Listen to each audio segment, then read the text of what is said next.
woman looks at you, don't do this. Don't quickly look away because you're afraid to make eye contact. Instead, here's what you need to do. When she looks your direction, hold eye contact with her and give her a friendly smile. A lot of times, guys will avoid eye contact because they're worried she's gonna think it's creepy.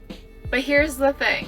Holding eye contact and inappropriately staring are two very different things. You haven't done anything wrong by holding eye contact with her and giving her a smile. Give me cancer now, guys! Lady, it's kind of embarrassing that I have to inform you of this, but your kind invented the creepy label, and men know it well. It's the word you use to describe a man of ill intent to the point where you need society, not to mention law enforcement, to protect you. And yet at the same time, you also act like this label is really no big deal and that men are afraid over nothing. But I have to admit, it's impressive that you're taking it one step further. You're saying we should risk that by making eye contact with a woman and smiling at her because there's nothing wrong with that. But men are not the ones who get to determine whether or not that's wrong. A good man could give the friendliest of smiles, but if that woman doesn't find the man attractive, then that man is one phone call away from having to pay the courts for the privilege of a restraining order and the knowledge that his life is completely ruined, all because of a woman who wields so much power so irresponsibly that it makes epileptic chimpanzees with laser machetes seem safer by comparison. This is just your way of initiating a friendly exchange, and it is a great way to gauge her interest in you. If she smiles back or holds eye contact with you, that is a great sign that she wants you to approach her.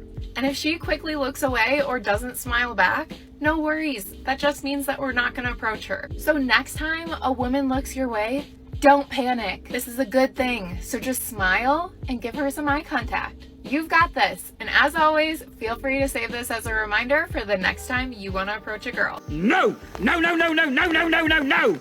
No! No, no, no, no, no, no, no, no, no, no, no, no, no! No! Not this f***ing time! No f***ing way! No f***ing way! No f***ing way! No f***ing way! Yeah, no, that's not how this is gonna work, sister. You don't get to poison the well of human pair bonding, threaten men with all sorts of horrendous garbage, and then treat the majority of men like less than a rotted out pair of shoes you find while picking through a landfill, and then tell men to still approach you. Both ways cannot be had by the likes of you. We are men, not xenomorphs. We have better things to do than risk our lives by being nuked from orbit. So instead of guessing whether or not you're smiling back at us is of genuine interest or genuine discomfort, we're just going to stay away until you shoot your shot. It's the only way for us to be sure. So what's stopping you? Oh, wait. That's right, you don't feel like you should have to. You completely changed the rules of the game, but you're acting shocked because now you're expected to play by the very same rules. And just like a modern woman, you want more from men, but you still want them to put in all the work. And your egos are so fragile that a rejection from a man is somehow on par with that man getting arrested because you couldn't tell the difference between eye contact and staring. Go figure. This is just so shocking. I mean, I must just be so monumentally naive. You are. One of the reasons moms get so mad at their partners when they're sick with a man cold is because that partner feels entitled to rest and recuperation. Whereas when the mother is sick, she gets nothing. No rest, no naps, no time to recoup, no time to go see a doctor. They just keep going. They take care of the kids, they take care of their partner, they keep showing up to work, right? This is where the frustration comes from. My husband and I had a fight, 6 months ago, because he got sick. Every single time the kids got sick this winter, he was sick. And he was napping on the couch, and he was sleeping in late, and whatever it is. And he's like, you're mad at me for being sick. And I had to say, I'm not mad at you for being sick. I'm mad that you get the luxury of getting better. And here we have rule number 642 Kappa from the Modern Housewives playbook. Never pass up an opportunity to be a martyr. In today's example, we have the man cold. It's an imaginary disease that modern housewives have made up in order to shame their husbands. Imagine being so bitter towards your own husband that you need to get angry at him for being sick, and instead of showing the minimum amount of kindness and caring, you use it as an excuse to disrespect him and kick him while he's already down. It also gives her the opportunity to identify as a doctor, even though she knows as much about biology as she does about having a soul. If a man gets sick to the point where he needs to sleep, it's not because he's making the decision to do so. It is because his body has shut down and is literally preventing him from working. Men can power through a ton of illnesses, but he has his limits. But instead of recognizing this profoundly reasonable fact, you'd rather shame him on the internet for being sick and make him feel guilty at the same time, which is just a mean-spirited thing to do. I'm mad that you get the luxury of laying on this couch taking a nap while the kids all run around and I take care of them. And what's going to happen is you're going to go back to work, and when I'm sick, I'm still doing all the same things. I don't get to nap, I don't get to rest and sleep in, I don't get to just lounge on the couch and take a day to myself. I don't get that luxury. Men feel entitled to rest and recuperation. Women feel compelled to continue taking care of everyone. And not only that, if you're a working parent, you feel as though you can't take PTO. I was so sick a month and a half ago. So sick. Did I take PTO? No, because I don't have the PTO to take for myself. If I take the PTO, then what happens when my kids are sick? And I have 4 kids, and they're sick all the time. So what is the alternative for me? Right? This is why women get mad at their partners for the man cold. Excuse me, I didn't realize you had a degree in medicine.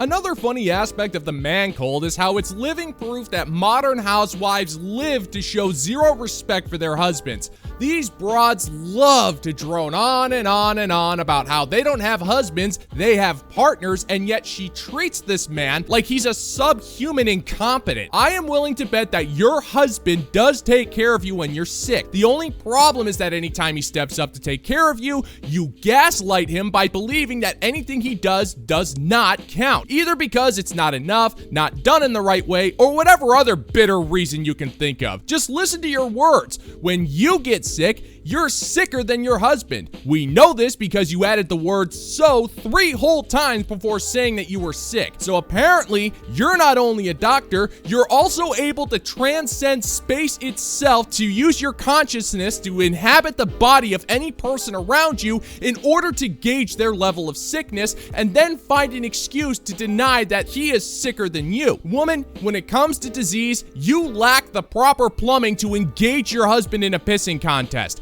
It's not that we don't want you to rest and recuperate. What we want is equal opportunity to do that when we're sick. Liar, liar, liar. And so really what it is probably resentment, right?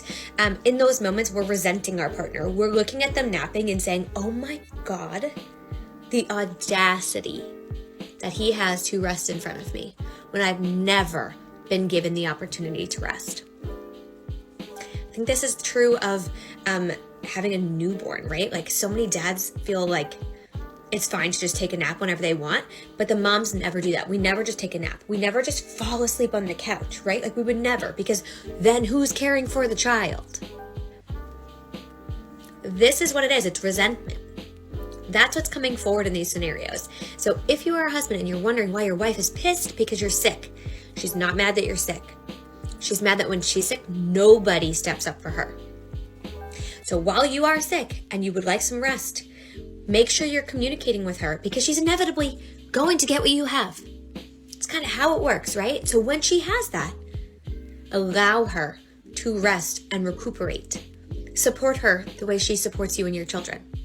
That's all they want. Really? So I guess a bowl of chicken soup and some compassion is out of the question here. Woman, you are a god-awful liar. Think about what you're saying. You literally resent your husband for something he has no control over. You're not looking for equal representation when it comes to sickness. You have that, you just refuse to accept it. Do you honestly think that your husband is ignoring your needs and the children when you're sick? Of course not. That's not the issue. The issue is that you demand nothing less than the complete dominion over your husband's time and autonomy. And you cannot handle the fact that when your husband gets sick, his body literally shuts down and he's physically incapable of bending to your will. Your husband would definitely step up if you needed rest when you're sick, but you will not let him. You make the active decision to be that petty. It is the fact that when he's sick, you can't control every aspect of his life, and you would rather get angry with him and make him feel worse than he's already feeling than just accepting that he's sick, showing some kindness, and making him a stupid bowl of chicken soup. Shame on you, and shame on you, and shame on your whole ill-mannered town. you choose, me or the Lego Millennium Falcon? I mean, isn't it obvious? Oh. Move. Wait, what? I love you.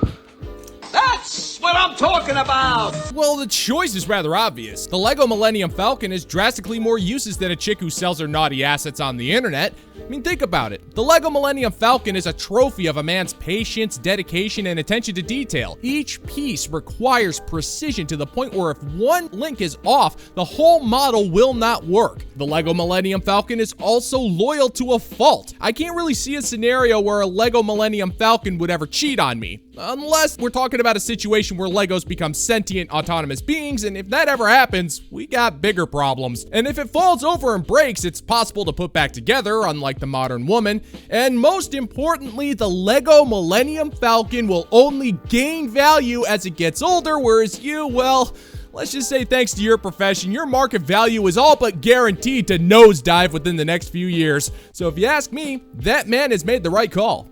So, you know, the debate of being in the woods with a man or a bear and how women, you know, just universally really came out and said, give me a bear. A woman asked men the question, you know, kind of turned it around, and somebody came in and said, hey, that's not the right question. And I've gone back and watched his video, and he said basically, like, you should be asking a man if he'd rather tell his feelings to a tree or a woman. And while we don't want to shift the whole focus away from the very, very important things that women were saying when we said bear, I think this gives us an opportunity for some dialogue. You don't know what words mean, do you? Alright, maybe I'm wrong on this one, but I thought the memes were the dialogue. First, the women said men were nothing but servants with sprinkle sprinkle. Men then responded by making a joke of it with drizzle drizzle. Women then took umbrage with that and insulted men with grizzle grizzle, so we responded by saying that trees were safer than women because unlike women, trees won't judge us because they've been around for hundreds of years. They've seen it all. We are having a dialogue, it's just only one side is listening. You're saying that we're physically dangerous, which is statistically false and based purely on whatever Netflix series you're binging. We're saying that you're psychologically dangerous because of your natural need to use our emotions against us, which is verifiably true. This is the closest thing we're ever going to have to a dialogue, and even then, you're using your opportunities to speak to completely disregard us and take a couple of pot shots by insulting us and accusing us of violent crimes. That is your only argument because you know you're wrong, but you refuse to admit as such. Which is like, hey, if we want to actually have a man have inter and intrapersonal skills, which is often what we're saying men are lacking, like an awareness of, there's my senior dog always interrupting my videos, but to share their feelings, to recognize them, for you to be able to talk about them, so that we can have healthy, happy relationships, then we actually have to be able to let them share their feelings. And you can't use it against them. You can't think of them as wimpy. You can't manipulate them or tell them that their feelings don't matter or any of the other things that we never like either. Real men hide their feelings. Why? Because it's none of your business! Well, as expected, when we're open and honest with you about how we don't trust you with our feelings, you still figure out a way to not only insult us, but also spin a legitimate men's pair bonding issue so that it makes you look like the victim. Newsflash, woman, most men are in fact in touch with their emotions. We just don't feel the need to record ourselves crying and complaining about how life is unfair. We are expected to stoically accept adversity and move on, and most of us prefer it that way. You don't want men to express their emotions, you want them to act more like you, which is a terrifying thought when you consider that modern women are nothing but a bunch of emotionally unhinged lunatics. Don't believe me? Well, just take a look at the tens of millions of hours of footage on TikTok of modern women wailing uncontrollably whenever life deals them a hand that's less than perfect, and yet somehow we are the ones who are emotionally unintelligent. You see the problem here? You're acting as if you're morally superior when you are the ones just being mean and ignorant. I mean, don't get me wrong, we're not above the name calling either, but we're better at it than you, and it's driving you nuts. So this is just a message to women. If we want men to evolve, and we do, right? It's universally out there. Like, you're not our cavemen anymore, protecting us from the bear. You are the bear. Actually, the bear is safer than you, is what we're saying. So we want men to be able to learn how to recognize their feelings sorry about Jersey there, and to be able to share them with us. And you have to learn to share space with them. So that's my message. Go make it a great day. Take good care. Bye-bye. What? I hate to break it to you, sister, but you just completely destroyed the grizzle argument. First, you said that bears are less violent than men. Then you go and completely nullify the argument by saying that men are the bears. Therefore, it's the exact same thing whether or not it's a man or a bear, when the whole point of the question is whether or not you'd feel safer with a wild animal or a man. But what else can you expect when you have that much ignorance? Do you honestly think that you're helping your case by saying that men haven't evolved? You do realize that men are responsible for some of the most significant discoveries in the field of technology, communications, physics, engineering, and philosophy, right? That sounds like some pretty significant strides in the world of evolution to me. And name one contribution that you've made to society that doesn't involve a social media post that got over 1,000 likes. You don't want dialogue. If you did, you wouldn't make insults the foundation of your entire discussion. The only people who do that are uninformed idiots. So maybe instead of trying to tell men that they're inferior, you should take a little bit of time to evolve and grow up. You should be ready for that responsibility in the next 10,000 years or so. So until then, shut your mouth and stop being rude by interrupting our conversation with the tree.